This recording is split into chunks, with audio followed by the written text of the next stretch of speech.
All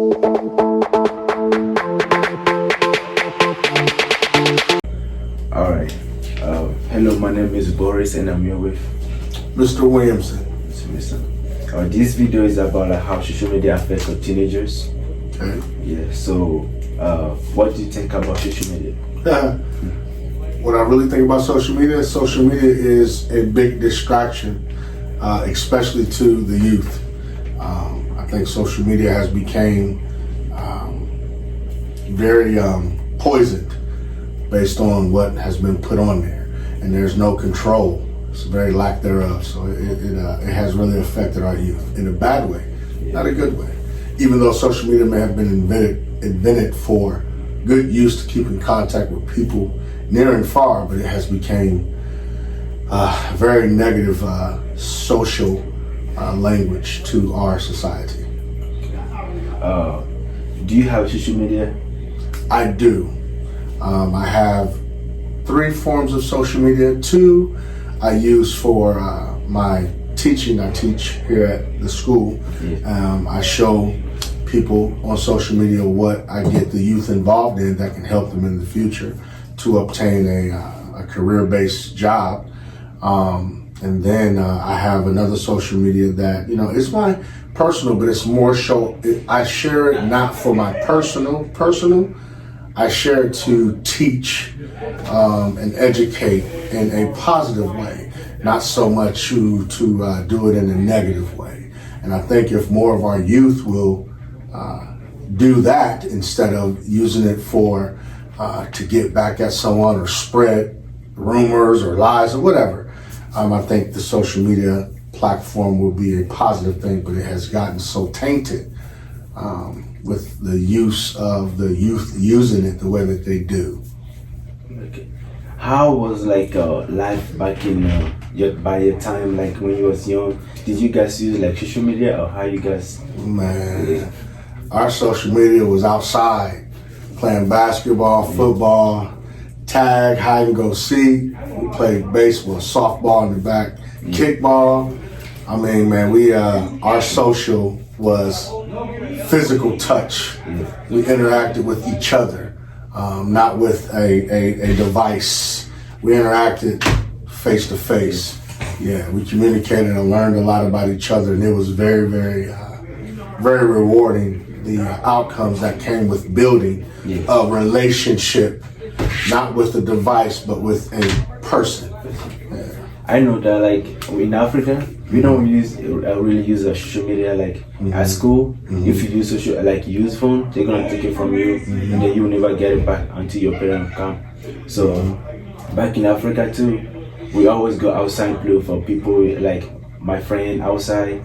I never knew there's something called Instagram or Facebook until I came to America. You came to America. So that really disturbed me. Yeah. So it's disheartening that we in America don't embrace that. Going outside, playing together, get connected with your friends. It's really disheartening that the social media is so embraced in the U.S. So it has put us in a place that hasn't benefited us. It's put us in a not so good place.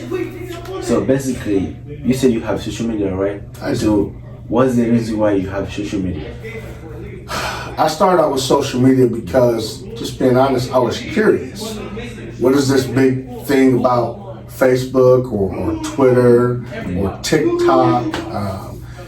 Before all of that, it came MySpace, I think it was called. MySpace? I think it was, I can't remember what it was, but it was another form of social media. But I was more so curious. And social media for me now as an adult, what made me do it, because there were certain things that started to come out, things that were hidden.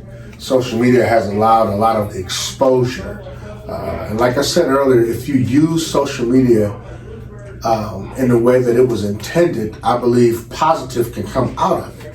But there's been a lot of people using it for the wrong reasons and a lot of negativity has came out more than the positive side of what social media can be used for. So that's one of the reasons why I got it. I was curious. Yeah. I was interested. And I believe I'm one of several that use it for the right purpose, not the wrong purpose. And if we all get on that same page, youth and adult wise, man, we can really change the narrative of how negative social media has become. Yeah. Same as me. So like social media, the reason why I have social media is because I don't know what to see what's going on around the world, because there's something is happening next to me. I don't know, and nobody can tell me. So by social media can tell me everything, and then I can see how my friends are doing, like back in Africa, or how my friends are doing. That's the reason why I have Instagram. But at the same time, the way, like for example, let's say TikTok. Every time when I see one video, I say no, I don't want to look at this video, but that make me look everything and Just stay keep for going. 3 hours. So just keep that's going. really bad. Yeah. Do you did your kid have social media? Did you let your kid have social media? So, unfortunately, my children do have it. I try to teach them how to use it in a way where it's not.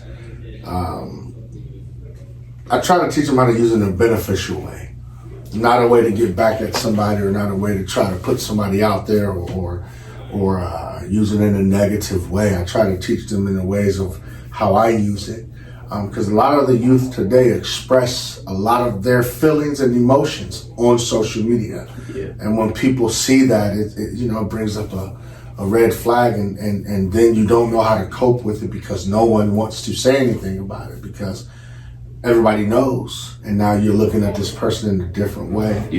And then instead of you trying to hone in and help that child, teenager, adult, whomever, you just kind of steer away from it because you don't want that energy. But I think, in my mind, the way I think is, if we delete that social media, somebody can come to you and say, "Are you okay?